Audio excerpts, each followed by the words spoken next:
자, 우리 교재 343페이지에요. 가등기 담보 등에 관한 법률이죠. 자, 1번. 가등기 담보법에 의한 가등기 담보권 설정의 대상이 아닌 것은 했죠. 1번. 이 가등기 담보법이요. 가담법. 여기에 가등기 담보라는 것은 담보물권 아닙니까? 이 성격이 가등기 담보권이란 것은 담보물권이에요. 제한물권이고 저당권과 유사해요. 그래서 통유성이 있습니다. 부종성, 수반성, 물상대위성, 불가분성. 그렇다면 담보권의 성질을 갖고 있는 것을 가지기 위해서 가등기 담보를 취득한다. 의미가 없죠. 예컨대 여기에 예컨대 유치권을 취득하기 위해서 가등기 한다. 의미가 없어요. 질권을 취득하기 위해서 이거 불가능하죠. 가등기 한다. 저당권을 취득하기 위해서 가등기 담보한다. 말도 안 된다는 거죠. 그냥 유치권, 질권, 저당권을 취득하면 되는 것이지. 담보 목적으로 취득하려고 그러면 그죠? 그래서 가등기 담보의 대상으로서는 가등기, 장차 소유권 재산권 가져가야지 하는 이런 것이 있을 수 없다. 저당권 설정하기, 저당권을 취득하기 위해서 가등기로 담보 취득한다. 의미가 없다는 거죠. 그럼 저당권 설정하면 되죠. 또요, 전세권도 마찬가지네요.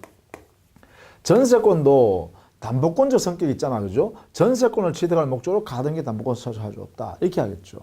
그래서 가등기 담보권의 대상이 될 수 없는 권리는 이러한 것이 있어요. 이것은 가등기 담보, 즉 장차 취득할 목적으로 가등기 담보권을 행사할 수 없다. 대상을 삼을 수 없다는 거죠, 이런 것은. 그래서 답은 5번 이렇게 해야 됩니다. 좀 알아두셔야겠죠. 자, 2번. 다음 중 가등기 담보 등에 관한 법률에 적용이 되는 경우는 했죠. 자, 가등기 담보 적용되는 건 기본적으로요. 돈 받을 권리가 있어야 되겠죠. 그리고 가등기 담보권 설정하기로 설정 계약을 하고 그 다음에 가등기를 합니다. 가등기 담보를 한다면 만약에 양도담보 한다면 양도담보 설정 계약하고 여기에 소유권 이전 등기하는 거죠. 여기는 양도담보 설정하는 계약을 하고 그 다음에 소유권 등기 이전합니다. 이렇게 소유권 등기를 이전합니다. 이게 가등기 담보권이 될 것이고 이게 양도담보권이 되겠죠. 이렇게 하는 거예요. 이렇게 하고 다만 돈을 받기 위해서 하는 거니까 피담보 채권이 있어야 되는데 자, 그러면 보시다시피요. 여기에 등기를 하잖아요. 그러면 대상물은, 물건은 원칙적으로 부동산이어야 되겠고 아니면 준부동산인 동산이 되겠죠. 동산은 동산인데 예외적으로 인정됩니다. 여기는 예컨대 자동차라든지 항공기라든지 건설기계라든지 선박이라든지 이런 것이 여기에 들어갈 수 있어요. 이게 예외적이죠. 그 다음에 이게 채권은요. 이게 이제 중요해요. 판례가 소비대차에서 발생한 채권. 조금 더 확대하더라도 준소비대차 상에 나타난 채권. 이게 여기에 피담보 채권 될 수 있고 그 외에요. 대금 채권 안 된다 했어요. 이런 것을 목적으로 해서 이 법이 적용 안 된다는 거예요. 가등기 담보 등의 법률이. 이렇게 있다는 거죠. 그 다음에 요 채권 있죠. 그러니까, 돈 빌린 사람이 차용액, 돈 빌린 금액과 거기에 이자 합친 금액을 이 당의 목적물의 가치가 초과돼야 돼요. 물건의 가치가, 차용액, 돈 빌린 금액, 그리고 여기에 이자 붙이는 금액 있죠. 이 금액을 초과하는 물건의 가액이어야 됩니다. 이런 물건의 가액. 이렇게. 이럴 때만 이 법이 적용돼요. 이런 게 제한되어 있는 거죠. 이렇게 제한. 그러면 여기서 답을 찾을 수 있겠죠, 이제. 적용되는 것은 1번 보세요. 1억을 차용하면서 시가 2억 원 상당의 부동산에 대해. 그럼 이건 뭐죠? 이거 초과되는 거죠. 2억짜리 물건에 돈을 1억 빌렸다는 거 아닙니까? 부동산에 대해서 대물변제 예약을 하고 가등기 했다. 이거죠. 가등기 왜 해줬냐? 돈을 받기 위해서, 돈 빌리는 것을 갖기 위해서 가졌다 그러지 않습니까? 그래서 다 됐네요. 그죠? 2번의 경우는 매매해서 매매 대금 채권이죠. 여기가 안 되죠. 3번은 1,000만을 차용하며 2,000만원 상당의 고려천자를 양도했다. 고려천자는 여기 안 들어가잖아요. 물건에. 그 다음 4번은 1억 원을 차용하면서 3,000만원 상당 부동산. 그러면 이거 아니죠? 이래 돼 있죠? 여기 1억 원 빌렸는데 3,000만원짜리 물건을 주기로 했잖아요. 이렇게 되죠? 저는 안 된다. 그죠? 그 다음에 5번에 3억을 차용하면서 이미 2억 원 채무에 대한 저당으로 설정된 4억 상당의 부동산. 그런데 사실은 4억짜리 부동산이지만 이미 2억 원의 채무가 앉아있는 부동산이죠. 그러면 그 가치, 물건의 가치는 2억짜리밖에 안 되잖아요. 그럼 여기에 2억인데, 돈 빌린 것은 2억인데, 여기는, 물건의 가치는 2억인데, 돈을 얼마 빌렸어요? 3억이잖아요. 그럼 이렇게 되죠, 이렇게. 이렇게. 그러면 적용 안 되죠. 자, 이런 내용이 이렇게 판단할 수 있는 근거가 되겠네요. 그죠? 자, 그 다음에 3번. 가등기 담보에 관한 설명으로 틀린 것은 있는데, 가등기 담보권 1번, 피담보 채권과 분리하여 양도하지 못한다. 자, 가등기 담보권도요, 당연히 뭐였어요, 이게? 이게 제한 물건에 전지를 한다 했어요. 그리고 저당권과 유사하다 했습니다. 이 말은 담보 물건으로서 통유성이 있다 이 말입니다. 그래서 부종성, 수반성이 적용되는 거죠. 옳다. 2번. 설정자는 제3자를 위한 용익물권을 설정할 수 없다 라고 했는데, 설정자가 뭐예요? 당의 용익권을 가지고 있는 당사자잖아요. 그죠? 가등기 담보권 설정자, 양도담보권 설정자가 당의 부동산을 점유하며 사용 수익하는 것을 가지고 있단 말이에요. 마치 저당권 설정자가 당의 목적물을 용익하듯이요. 따라서 2번이 틀렸네요. 3번. 피담보 채권의 범위는 저당권과 같아. 그렇죠. 이게 이것 때문에 그래요. 저당권 유사하다 했잖아요. 그러니까 통유성 있고 저당권 유사하니까 저당권의 규정이 있는 민법상 360조 피담보 채권, 원본, 이자, 위약금, 손해배상 1년분, 그리고 저당권 실행비용, 이것이요 그대로 여기에도 적용받는다. 피담보 채권 안에. 그죠? 이렇게 해석한다는 거죠. 그 다음에 4번. 권리 취득에 의한 실행 방법은 실행 통지, 청산, 소유권 귀속, 이렇게 세 단계를 거쳐야 한다. 그렇습니다. 권리 취득에 의한 실행 방법을 보통 귀속 청산이라 그래요.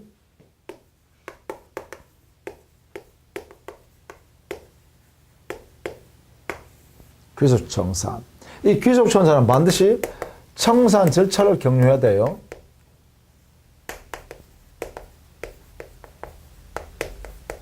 이걸 반드시 거쳐야 돼요.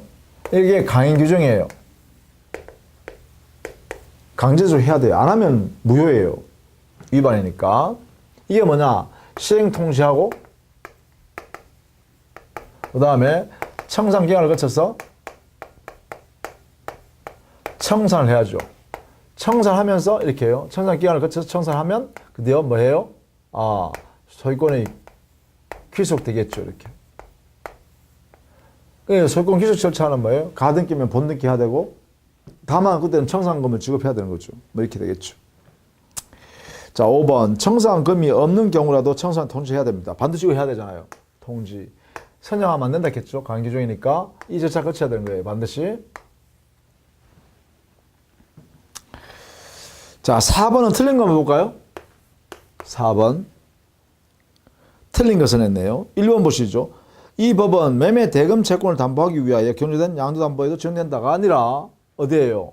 소비대차상의 채권에만 적용되는 것이지 대금 채권을 피담보 채권으로 쓸 수는 없다. 만약 이걸 가지고 피담보 채권을 했다면 이것은 가등기 담보 등에 관한 법률이 적용되지 않는다. 이렇게 하죠. 나머지는 좀 여러분이 좀 읽어봐 두시고요.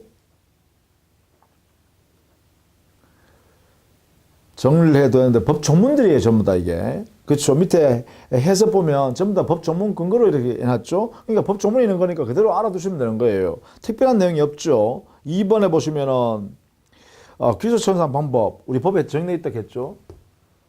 그 다음에 3번 귀속청산의 경우에 변제 경고하더라도 채권자가 곧바로 담보를 실행할 수는 없으며 변제기 후 일정한 기간이 경고하여야 이게 뭐예요? 청산 기간.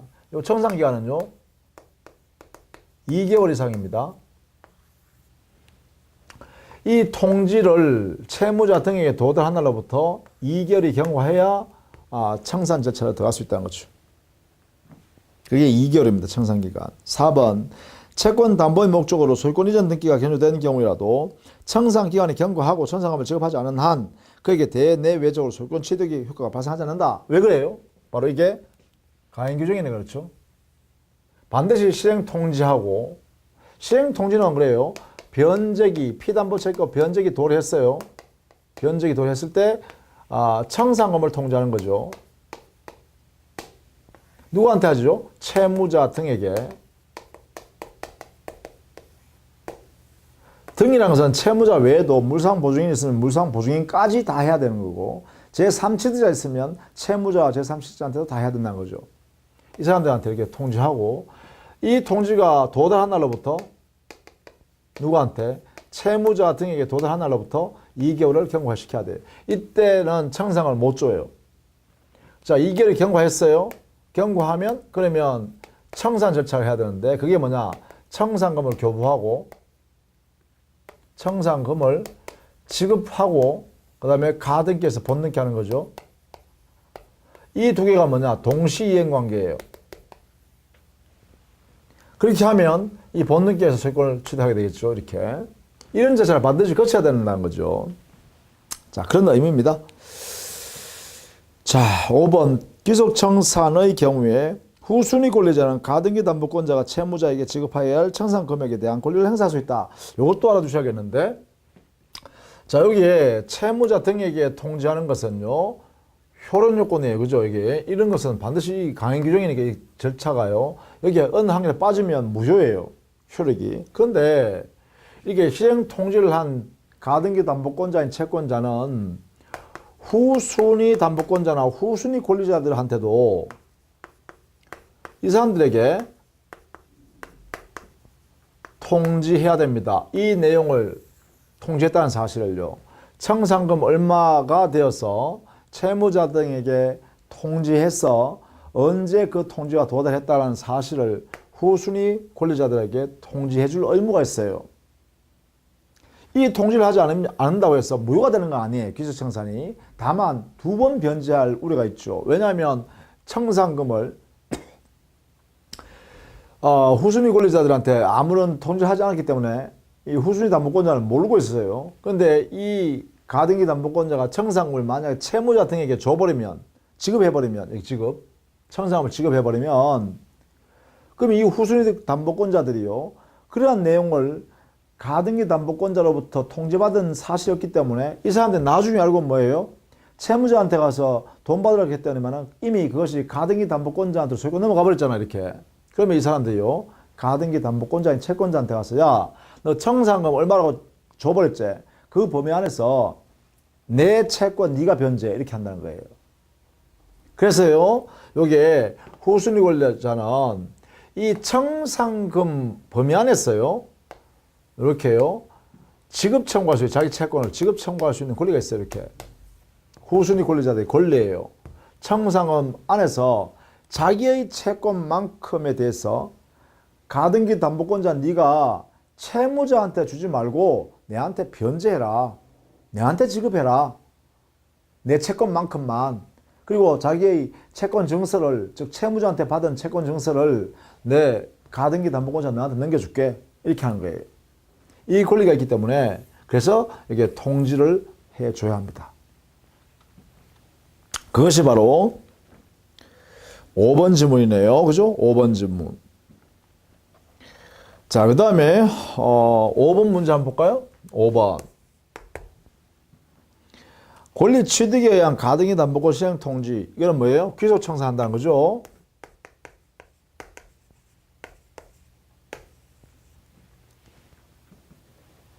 이런 경우에 틀린 것을 냈네요. 자, 틀린 것만 보겠습니다. 일단 3번 보시죠. 목적 부동산의 채권자의 주관적 평가액이 객관적인 평가액에 미치지 못하는 경우에는 실행 통지로서의 효력이 없으므로 천상기한은 진행하지 않는다 했는데, 자, 여기에 설명을 또 붙일게요. 자, 여기 기술청산 여기 있죠. 3번 문제에서요. 여기 있어요. 이 실행 통지할 때 그 주된 대상이 채무자 등에게 청산금을 알린다 했죠. 그러면 이 청산금 산정을 어떻게 하냐?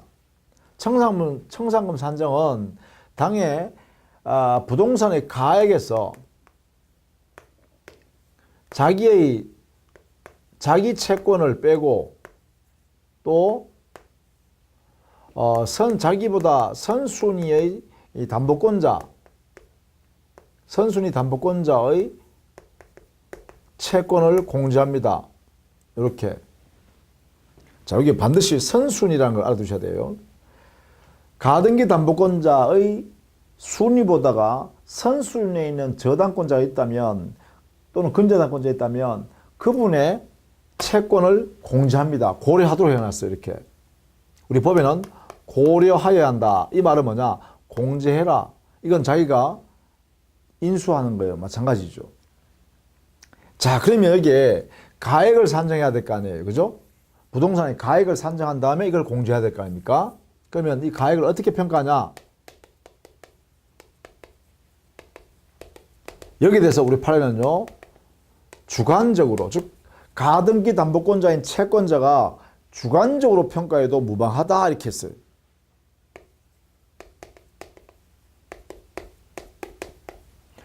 굳이 객관적으로 할 필요 없다. 법원에 가서 감정평가사 지정해서 보내주셔가지고 평가해 주세요 할 필요가 없다는 거야. 주관적으로 평가해도 무방하다 이렇게 하고 있습니다. 여기에 이제 핵심이네요. 청산금 산정. 그래서 3번이 틀린 거예요. 자, 1번 통지의 상대방인 채무자 등이 수인이면 다 해야 돼요. 그렇지 않으면 무효예요.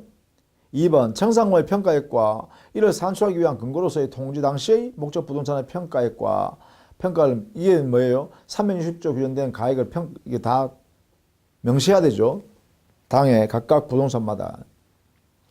그 다음에 4번 부동산이 둘 이상일 때는 그래요.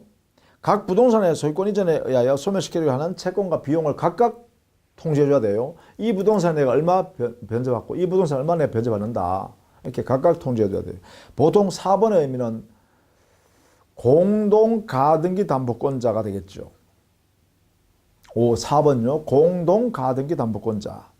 5번 평가액의 통지를 일단 하고 나면 채권자는 그가 통지한 청산금의 수익에 관하여 다툴 수 없다. 이거 따라줘야 돼요. 요게 이 청산금을 이렇게 해서 산정할 거 아닙니까? 이렇게 채무자에게 통지하기 위해서요. 그럼 이것을요, 청산금을 채무자에게 통지하겠죠. 통지하고 나면 그 통지한 청산금에 대해서는 아이고 통지하고 나니까 당해 목적물의 가액이 만약에 평가가 뚝 떨어졌더라. 그러니까 다시 내가 평가하란다. 이 말 못한다는 거예요. 채권자가 한번 평가해서 통지해버리면 더 이상 다툴 수 없다는 거야. 그 금액에 대해서는. 그러나 채무자 등은 다툴 수 있습니다. 청산금을 통지한 채권자만이 다툴 수 없다. 이 말입니다. 그래서 옳은 질문이죠. 자, 6번 가등기 담보에 관한 설명을 옳지 않은 것. 여기는 옳지 않은 것만 보겠습니다. 1번 담보 부동산에 대한 예약 당시의 시가가 그 피담보 채권에 미치지 않는 경우일지라도 청산 절차를 거치지 아니하고 담보 목적을 소유권 취득하지 못한다. 여기 보세요. 물건의 가액이 차용액보다가 커야 되죠. 이럴 때 됐으면 본 가등기 담보 등에 관한 법률이 적용된다 했어요. 초가 이게 초가 돼야 돼. 이렇게 그럴 때만 적용합니다. 이렇게. 그래서 1번이 틀렸다 이렇게 하겠죠. 여러분 정리를 좀 해두시기 바랍니다. 나머지는 2번 같은 거는 공사대금이니까 안 될 거 아닙니까? 그렇죠? 공사대금이니까 적용 안 해요. 이런 식으로 여러분이 정리를 해둡니다. 자, 그 다음에 7번 가등기 담보에 대한 설명 틀린 것은 1번 보죠. 담보 가등기 후에 성립한 대항력 있는 임차권을 취득한 자도 청산금의 범위 내에서 보증금 반환을 청구할 수 있다. 그렇죠? 옳습니다. 여기에 후순위 권리자였죠? 후순위 권리자에게 통지하라. 후순위 권리자 여기는 대항력 있는 임차인에게도 포함됩니다. 대항력 있는 임차인. 이게 다만 여기에 유치권자는 제외예요. 유치권자는 여기서 후순위 담보권자 뭐 여기서 제외해야 됩니다. 그래서 유치권자는 청산금에 대하여 지급을 청구할 권리가 없습니다. 유치권자는. 그러나 예컨대 후순위 담보권자라든지 후순위에 있는 대항력 요건을 갖춘 임차인이라든지 기타 채권자라든지 이런 사람들은 청산금에 대해서 청구할 수 있다는 거죠. 자, 이렇게 해결합니다. 자, 그 다음에 옳은 질문이네요.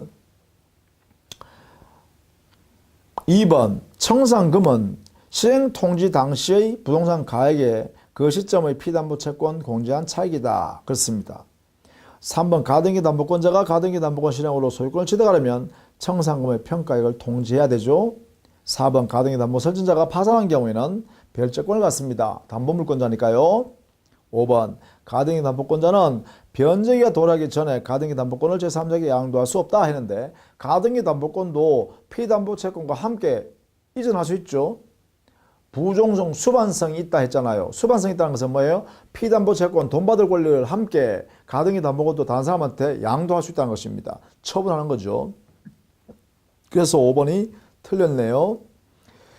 자, 8번 가등기 담보에 관해서 틀린 것은 이것도 틀린 것만 보죠. 5번 후순위 권리자는 청산기간 내에 하나여 청사 부동산 목적 부동산의 경매를 청구할 수 있고 이때 피담보 채권을 변제에 도래해야 한다 했는데 이것도 중요하네요. 자, 여기 후순위 담보권자예요. 예를 들게요. 후순위의 담보권자는 여기에는 청산기간 2개월 요 2개월 있죠? 요 2개월 내에서는요 경매 신청권이 있습니다. 누구한테 있다고요? 후순위 담보권자한테요.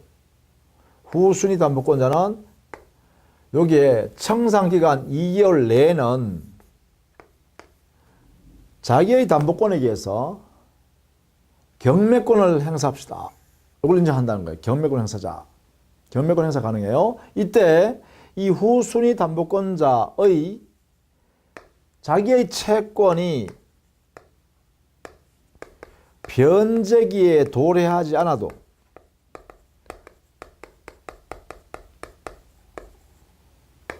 경매가 가능하다는 거예요. 이걸 통해서 왜 그러면 이렇게 나누냐? 후순위 담보권자한테 왜 자기의 채권이 변제기 도래하기 전이라도 경매권을 인정해서 요 2개월 내에서는 경매 신청할 수 있느냐면 바로 요거예요. 선순위 가등기 담보권자가 주관적으로 평가해서 당의 청산금을 엉터리로 평가해버릴 수도 있잖아요. 그렇게 되면 이 후순위 담보권자는 청산금 돈 여기서부터 자기 채권을 회수해야 되는데 근데 청산금이 엉터리로 해버리니까 변제를 못 받는 우려가 있다는 거예요. 이 주관적 평가 때문에. 그래서 어떡하냐? 이렇게 경매 신청권을 요 청산기간 2개월 내에는 임의적으로 행사할 수 있도록 해준다는 것이죠. 그래서 우리 이 법에다가 가등기 담보 등의 법률에다가 변제기 도래하기 전이라도 경매 신청을 할 수 있다 이렇게 해놨어요. 자, 이게 대단히 중요한 조문이기도 하다 이렇게 정리할 수 있겠죠? 꼭 알아두셔야겠습니다.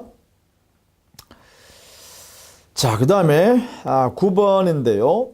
9번은 여러분 충분히 풀어볼 수 있는데 그 중에 옳은 것 했죠. 1번 공사대금 채무를 담보하기 위해서는 이 법이 적용 안 된다. 요거 때문에 그렇죠.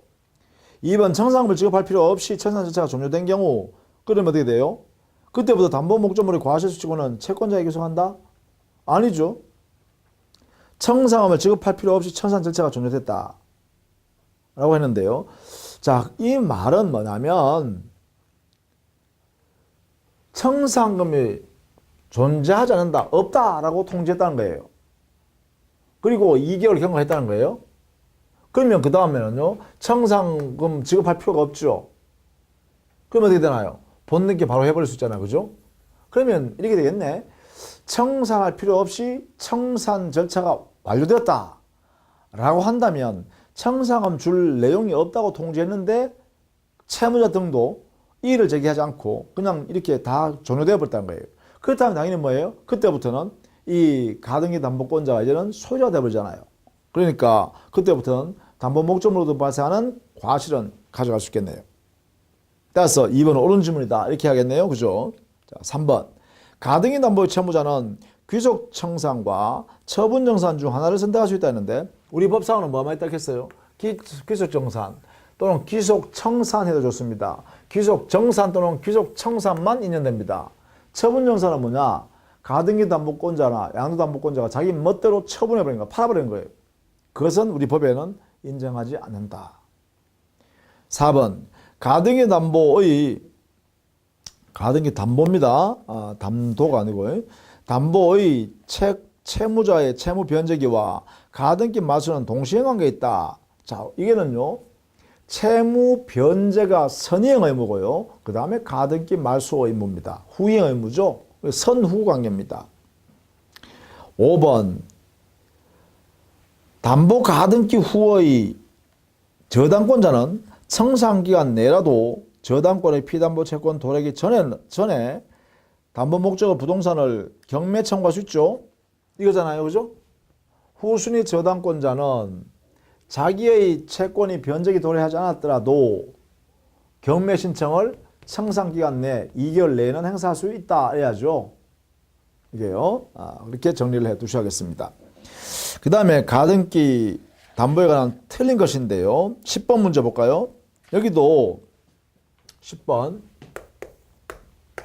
5번 지문만 보겠습니다. 5번 지문. 나머지는 우리가 쭉 살펴볼 수 있으니까 여러분 정리하시고요. 5번 부동산 담보를 설정하기 위한 등기 비용은 특약이 없는 한 담보권 설정자인 채무자가 부담한다 이러는데 이게 판례가요. 채권자의 부담으로 해라 이렇게 판시하고 있어요. 그래서 5번이 틀렸다라는 것입니다. 오늘 판례 때문이니까 여러분 숙지를 좀 하라고 제가 설명드린 거예요. 부동산 담보를 설정하기 위한 등기 비용은 채권자가 자기의 권리를 확보하기 위해서 하는 등기잖아요. 그러니까 채권자 자신의 비용으로 하라 이렇게 한 거예요. 이게요. 자, 조심해 두기 바랍니다. 4번 같은 경우도 저당권 설정했을 때 저당 목적물은 저당권 설정자가 사용 수익할 수 있는 용의권을 갖는다 했죠. 그와 같습니다. 4번도 채권 담보 목적으로 부동산 소유권 이전한 경우 이게 바로 양도 담보권이에요. 이 양도 담보권을 설정했더라도 그 부동산은 소유권 등기 이전은 채권자한테 돼 있어도 당해 부동산은 양도 담보권 설정자가 사용 수익을 한다 이 말이죠. 그래서 4번은 옳은 지문입니다. 조심해서 좀 봐두시기 바래요. 자, 그 다음에 2번 지문요. 이제 2번 지문 조금 어려운 이야기인데, 청산 절차 없이 담보 목적 부동산을 처분하여, 그러면 청산 절차 없이 처분했다면은, 원래는 소유권 취득하지 못한 사람이잖아. 가등기 담보권자, 양도 담보권자 모두. 왜? 반드시 청산 절차를 거쳐야 되는데, 이걸 안 거쳤으니까, 아예 소유권을 못 취득한 거예요.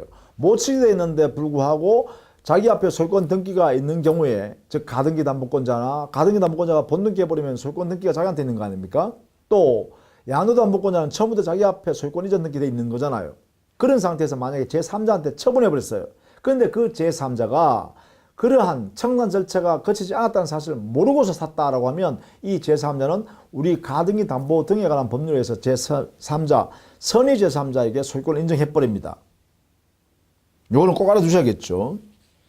그러면 선의 제3자가 소유권 취득해버리면 진정한 소유자가 소유권 상실해버리죠. 즉 담보권 설정해준 당사자인 가등기 담보권 설정자나 양도 담보권 설정자가 소유권 상실해버리잖아요. 왜? 선의 제3자가 우리 법에서 보호되어서 소유권 취득해버리니까. 그럼 이때 진정한 소유자였던 설정자는 가등기 담보권자나 또는 양도 담보권자한테 불법행위에 의한 손해배상 청구할 수밖에 없죠. 왜? 소유권을 해소할 수 없으니까. 그래서 2번은 옳은 질문이에요. 좀 어려운 이야기죠. 그러나 이렇게 이해를 해 두시라 이 말입니다. 자, 그 다음에 11번에요. 후순위 권리자의 청산금 지급 청구에 관한 다음 설명 중 타당치 않는 것은 했는데 이거 아닙니까? 후순위 담보권자 등은 통지한 그 청산금을 채무자한테 주지 말고 내한테 내놔라 이렇게 할 수 있다겠죠? 자신의 채권액만큼 청산금 범위 내에서 자기한테 지급할 것을 청구할 권리가 있다겠어 이렇게. 요걸 좀 물어보는 거예요. 요거. 자, 1번.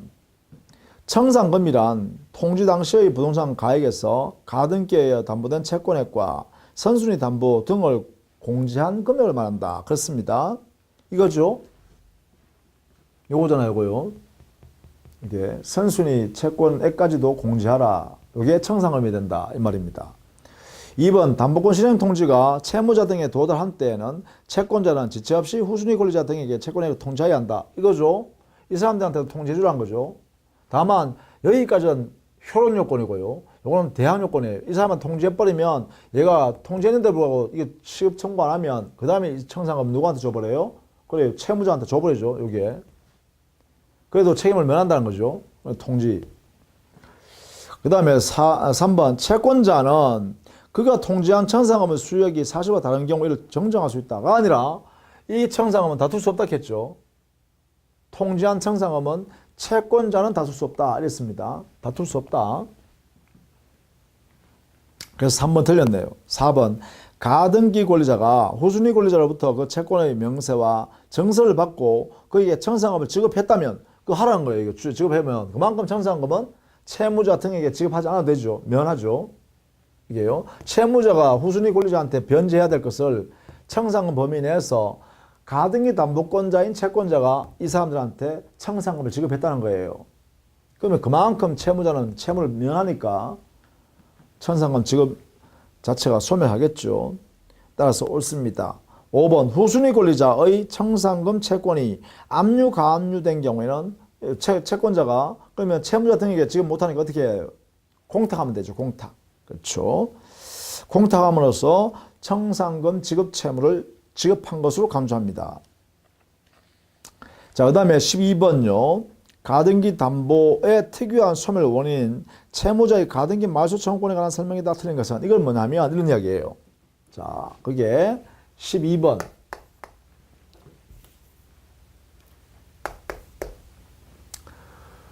저기에요. 청산금을 지급받으면 본등기에서 가등기 담보권자 또는 양도담보권 소유권 취득해버리잖아요. 그럼 이래 되겠죠. 이 청산금을 지급받기 전요.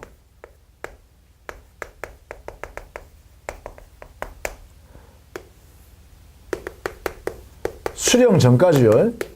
누가? 채무자 등이. 자, 청산금을 지급받기 전까지, 즉 수령하기 전까지요. 수령 전까지 채무자 등은 채무 전액을 변제할 수 있습니다.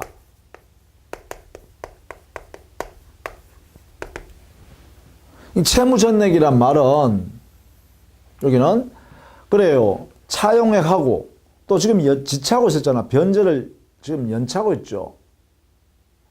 그러면 지연이자, 지연 배상해야 되죠. 이자 붙여서 줘야 될 거 아닙니까? 그래서 차용액과 이자를 다 합친 금액을 다 변제할 수 있어요. 변제하면 어떻게 되나요? 변제가 이루어지면 결국은 이게 되잖아요. 채무, 피담보 채무가 변제됐으니까 당해 가등기 담보권이 소멸합니다. 요 변제를 하나요? 소멸하게 돼요. 가등기 담보권 자체가. 소멸하게 됐으면 이 가등기는 어떻게 되나요? 무효인 가등기죠.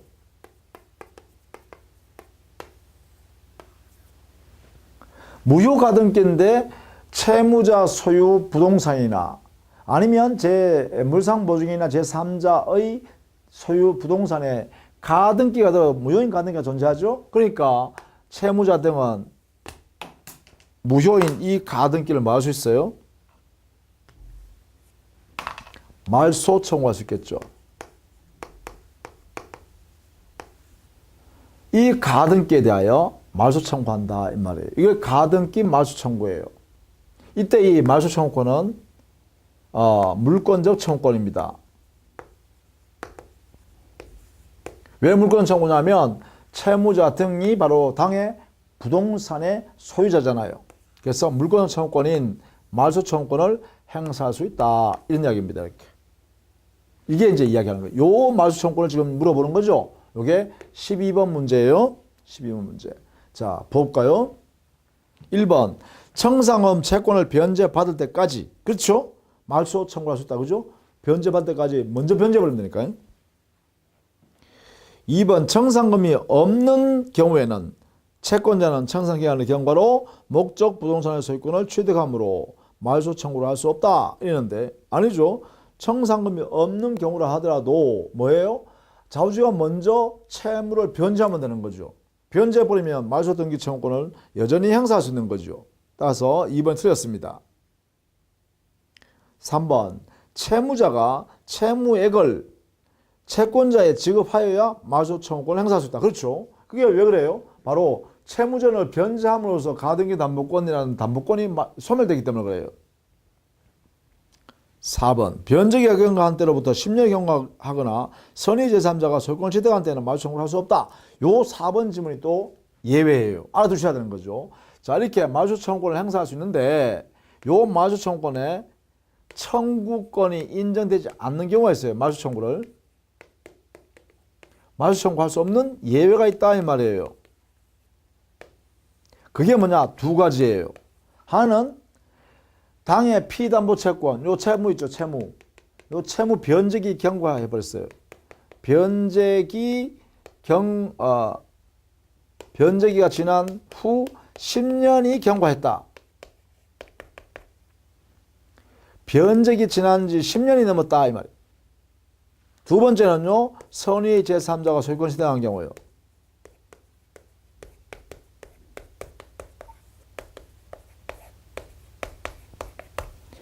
선의 제3자가 소유권 취득한 경우요. 이 두 가지 경우는 당의 가등기 말소를 청구를 못한다라는 것이에요. 이 권리가 인정되지 않는다는 거예요. 자, 요거 두 가지는 또요, 우리 법에 가등기 담보 등이라는 법률에서 명문으로 이렇게 규정을 해놨어요. 그래서 이 두 가지는 꼭 알아두셔야 되죠. 4번 질문입니다. 5번. 채무자가 변제해야 할 채무액은 반환시까지 이자, 손해액 다 포함하는 거죠? 그렇습니다. 자, 그 다음에 14번 가등기 담보에 관한 다음 설명 중 틀린 것은 틀린 것만 보죠. 2번 가등기 담보의 경우 채권자가 담보 실행 시 청산 의무를 부담하지만 담보계약에서 특약으로 청산을 배제한 약정을 하면 이때는 무효죠. 청산 절차 거치지 않으면 이거는 종결시킬 수 없습니다. 무효입니다. 무효. 그래서 2번이 틀렸다. 이렇게 보시면 되겠죠. 자, 나머지는 또 그대로 좀 봐두시면 좋겠습니다. 그대로. 자, 그 다음에 15번. 상가 건물의 임대차 보호법상 임차인이 그가 추천한 신규 임차인이 되는 자로부터 권리금을 지급받은 것을 방해할 임차인에게 손해배상 청구하는 권리는, 자, 이것도 알아두십시다. 이거는 상가 건물 임대차 보호법에 있는 권리금에 대한 권리금 약정을 임대인이 침해한 경우입니다. 그래서 임차인이 권리금을 받을 수 있는 그러한 권리가 존재하는데도 그것이 침해당해서 권리금을 못 받게 됐을 때입니다. 이럴 때는 우리 법에서요, 일정한 기간 내에 그 손해배상을 임차인이 임대인한테 행사할 수 있도록 하고 있어요. 그게 뭐냐? 임대차가 종료한 날로부터 그래요, 3년 내에 행사하도록 하고 있습니다. 손해배상을. 이거는 소멸시효 기간입니다. 3년. 자, 16번 가등기 담보 등에 관한 법률. 틀린 것은 했네요. 자, 이것도 봅시다. 1번 공사대금 채권, 이것은 이 법이 적용되지 않습니다. 2번 등기 등록을 할 수 없는 권리나 동산의 경우는 가등기 담보 등에 관한 법률이 적용될 수가 없습니다. 3번 대물변제 예약 당시 담보물 가액이 차용액 더하기 이자를 합친 금액에 미치지 못하면 적용하지 않는다. 뭐라고요? 초과해야 된다 했죠? 초과해야 이 법이 적용된다. 뭐냐면 4번 청산금의 평가액을 통지한 후에라도 채권자는 청산금의 평가 자체가 불합리하게 산정되었다라고 증명했더라도 다툴 수 없다 했어요. 채권자는 이미 통지한 청산금에 대해서는 더 이상 다툴 수가 없다. 5번 채권자가 담보권을 담보권을 실행하여 담보 목적으로 소유권을 취득하기 위해서는 청산금의 평가액을 채무자, 담보 가등기 목적 부동산의 물상보증인, 담보 가등기 후 소유권을 취득한 제3자에게, 이게 제3취득자죠. 에게 통지해야 한다. 이게 무슨 말이냐면 채무자 등에게 통지해야 한다 할 때 요 등자에 채무자 외에도요, 물상보증인, 제3취득자 전부가 여기 들어간다는 거예요. 그래서 만약에 물상보증인이 있고 제3취득자 있고 채무자 있으면 이 세 사람한테 전부 통지해 줘야 된다는 거예요. 한 명이라도 누락돼 버리면 이 귀속청산 절차는 무효입니다. 그런 의미죠. 자, 그렇게 정리를 해 두시면 돼요. 그래서 4번이 틀렸네요. 그죠? 자, 이렇게 했어요. 가등기 담보 등에 관한 법률에 귀속청산 중심으로 정리를 했습니다. 주로 시험은요, 귀속청산에 대한 내용이 나오니까 그 내용을 잘 정리해 두시기 바랍니다. 다음 시간은 집합건물법을 정리하도록 할게요. 자, 수고 많으셨습니다.